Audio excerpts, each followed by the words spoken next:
Hey there, hi, welcome to the channel. I am Garrett and thank you for spending some time with me today because in this video, we are talking all about some of the interior design styles that people just get tired of, whether they're tired of living in it, seeing it, all of the things. Now, the first style we have to talk about that I'm exhausted by. Okay, let's be clear. Is Contempo Luxe, or what I'm referring to as Contempo Luxe. And this is essentially just contemporary design that's intentionally meant to be like ultra contemporary and luxurious and all of the things. Give me a break. Come on, look at this. It's like black and white and gray and chrome everything. And there is a place for this. And I'm not gonna say it's not valid, but the reason this became popular was because it's a style for commercial spaces, for restaurants, hotels, hotel lobbies, boutiques and shops and stores and luxury boutiques, all of those things. Here's the problem with commercial interiors, okay? They are designed to be relevant for a shorter period of time. So like that ultra luxury designer store is gonna get renovated in 5 years. So they wanna do something that's trendy, that's eye-catching, that's going to draw people in, but that, you know, they're just gonna move on for it. They're prepared to redo in a couple of years. So doing that in your house doesn't really make that much sense because you're going to get tired of it once the style changes and shifts, and this is one of those things. Now, if you have this in your house, great, okay, good foundation to build off of. A lot of the pieces in this style are very high quality, and especially the build and construction and details like that. We need to warm things up and we need to incorporate black and white tones. We need to incorporate a little bit of chrome, but we also need to do the opposite of that and add in some details, some finishes and materials, some soft furnishings that are warmer than this. So it's nice to bring in a taupe, and taupe transitions to camel. And so now we have a color scheme that actually has some basis in warmth that will work in the space. Don't be so caught up in having something that is just like, it looks expensive and it has to be shiny and flashy and all of this stuff. Go for timeless, go for what you really like. Get out of the bubble of design that's happening all around you and push your perspective somewhere else and do something that really feels intentional. The next style that people are tired of, and they tire of easily, is what I like to call model home chic. And this also extends to department store chic, right? Like this kind of style is very neutral and very layered and very homey feeling. However, the problem is this is designed to appeal to the mass market. When you go and look at a model home from a builder, they're not there to show off beautiful design and great interiors and furnishings. They're there to sell you a house. They want you to see yourself living there, so they style the house in a way that looks like that appeals to you. So you're like, this is my dream and I want it. Furniture stores, department stores, these luxury boutiques and whatever, you go into them and you see it styled beautifully and perfectly. It's not gonna look like that in your house. And the other part of it is, it's designed to look like that in everyone's house. So yeah, it's kind of an issue. And a lot of these stores also, the pieces they design and make to sell you are kind of like those kids' clothes, like for toddlers, where it's like every piece matches, like it coordinates no matter what the pants and shirt are, it like matches no matter what. That's great for kids clothing, I guess. But why does your house have to be like that? Why does every piece have to be so generic that it just works universally with each other? I don't think that makes a lot of sense because there's not a lot of personality there. And some people will be like, my house is so much personality. Somebody, girl, it's beige. Okay, it's beige. Is that your personality? Okay, I guess I get it. And so what I like to do with my clients is they will give me things that they're thinking of or they're working with, or something they have, you know, something they want to keep that maybe isn't perfect as far as the design goes, but that we want to build into the space. And that right there is enough for me to build a foundation of something that feels intentional and unique and personal. So it might be an antique piece of furniture that they inherited. It might be the existing wall color in the space, or it could be, you know, this piece of art that is just like off with the design. Great, I love that. That's literally so perfect perfect because that is personality and it builds it into the space. And another way you can add personality into a space is to mix different design styles together that are maybe a little bit more niche or a little more personal to you. So it might be, hey, that antique you inherited mixed with a more modern piece of furniture, but having some personality infused into it, different colors, unique pieces of artwork, even just your own perspective on what decor can be, or a coffee table book that references to something you like, is a good way to add that personality in to make your home not feel generic and mass marketed to everyone. It actually feels like you. Now that can be difficult to do. I respect that. At least it can be difficult to curate it in a way that looks good and feels good long term. And that's where a little bit of design advice and some personalized help comes into play. You can book a one-on-one virtual consultation with me where you can show me around your home and ask me all of the design questions you have. Whether you're stuck on a difficult layout for the space, you can't decide on finishes for a renovation, or if you are just missing some of those fine details, you're struggling and you don't want to make a mistake and spend a bunch of money on some stuff you don't need that doesn't actually work with a designer like me, you can use the link in the description box down below or go to intro.co/GarrettLeChic. Now this next one's gonna be a little controversial. Okay, the next thing, style, design element, aspect that people get tired of is a trend. And it's a trend that you either love or hate, but that trend is the white kitchen. I love a white kitchen because it's classic and it's timeless and it's beautiful, but white kitchens became very trend driven as we were getting away from like the heavier wood tones, right? Like, you know, we didn't want the dark walnut and the honey oak and the cherry. We wanted white and bright and light kitchens. It became oversaturated. And then everybody had one, everyone wanted to do it. And like I always say with trends, by the time it gets to the mass market, the quality has been removed from it. So now when you go to the store and you want affordable cabinetry and it's in white, it's the laminate, it's not real wood, it's not painted, it's not going to hold up, it's not durable, and it doesn't look like it either. So then we start getting into the point where the white kitchens that people, put all of this time and effort and curating and money into and all of that stuff are being stacked up against this one where it's like not great, okay? And so this one makes this one look cheap. You know what I mean? It's like the overdone ones make the really good quality versions of that not look as good. And so the white kitchen just got to the point where it has been so oversaturated in the like trend market and space in the design world that we're now done with it. Like, I have not had a client probably in 6 months, maybe even a year, that's really been interested that heavily in a white kitchen because they've moved on from it. Wood kitchens are like the supreme right now. That's what everybody is wanting, or a kitchen painted in kind of a unique color. Part of the problem with the white kitchen is just the trendiness of it and trends in general. We always talk about this. I think it's important to know what is trending, but you don't need to have every one of them.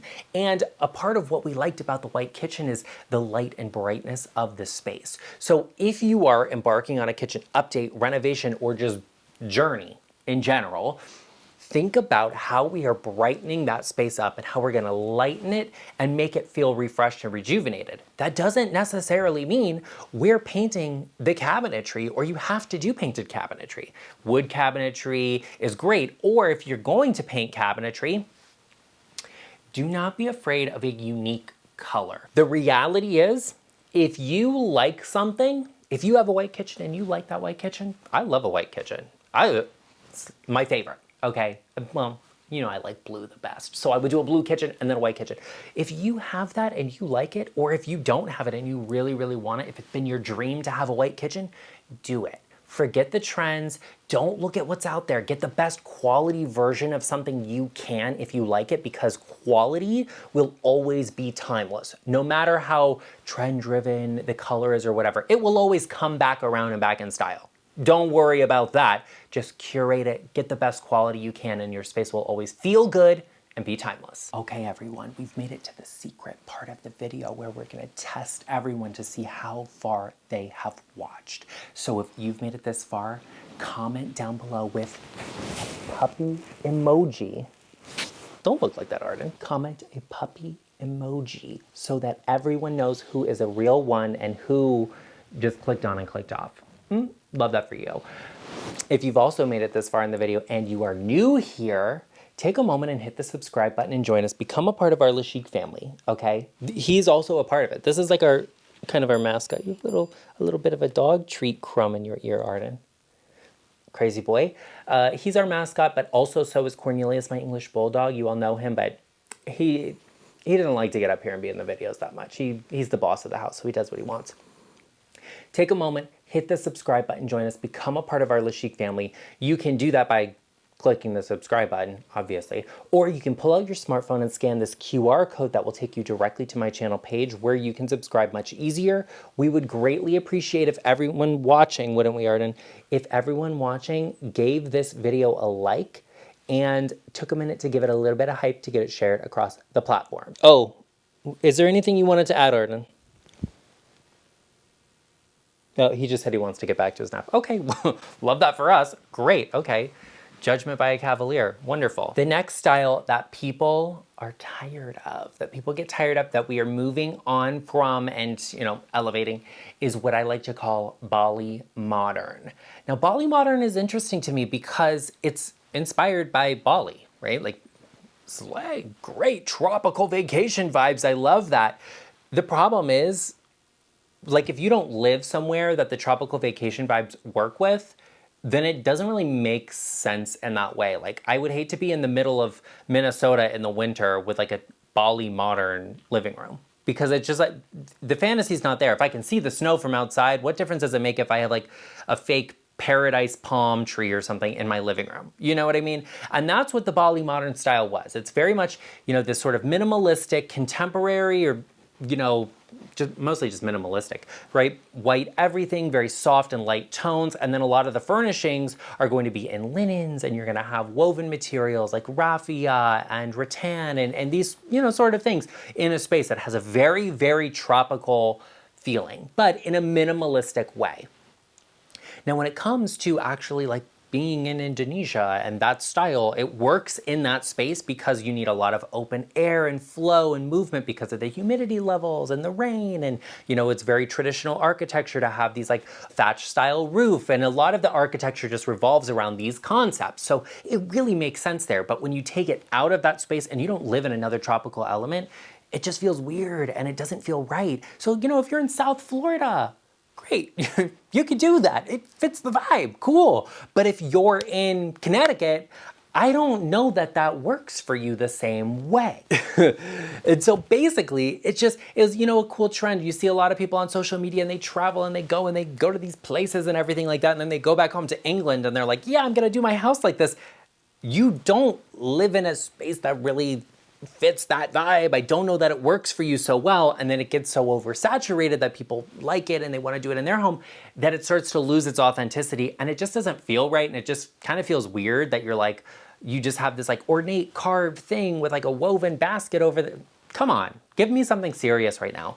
This is a part of the problem with a lot of social media and what you see there. It's not even a trend. It's just like being influenced by something that maybe you haven't even been to that place. Maybe it's your dream to go there, but you don't need to live in a house that looks like the place you want to visit, instead of it feeling like a theme when it just doesn't belong in that space. So think about the space you have, what's gonna work best in that space, what style you want, and then how can you layer those two together? Don't try and force your home to be something it's not. It's gonna tell you what it wants to be through its architectural details and all of those elements, but you have to be the one to curate that in a different way and make it feel good and intentional and like it makes sense, so it doesn't feel like a crazy hotel theme in, a little apartment somewhere that it doesn't belong in. The next style that is a little bit boring, that we've moved on from, that people get tired of, is colonial. And I say this delicately because I live in a colonial style home, right? We see a lot of houses in that style. And so it's not the architectural style itself, it's when you go too heavy into the theming of that style space and it just is overly done. It's too much, and then it starts to just feel like clutter rather than curated design. A lot of times in these spaces, we over decorate them with little knickknacks and tchotchkes and collectible things like this when, it's like, oh, I'm gonna have a bunch of plates set here on this table when they're really meant to be hung on a wall and be decorative. So, maybe you think about doing that and getting something that feels a little more modern in that space to brighten it up. And it's not necessarily about get a modern sofa or modern chairs. It's about let's rethink the color scheme in this space. How do we brighten and refresh it and make it just feel newer and more lively? And sometimes that's about diving into a little bit of a trend, right? So, this space, for example, is actually a colonial inspired space, but it has gray walls. The gray contrasts with the warmer tones of the floor, and a lot of the more traditional elements and aspects actually pop, they stand out a little bit more because it feels a little bit brighter. And if you say, wait a second, I don't want it to feel modern, well then let's go for like an antique white or an off-white, something that's a little creamier so it feels bright and refreshed and renewed. Maybe you even color drench the space so it feels a little more modern and you can still have very traditional pieces of furniture in it, and it actually feels more curated that way.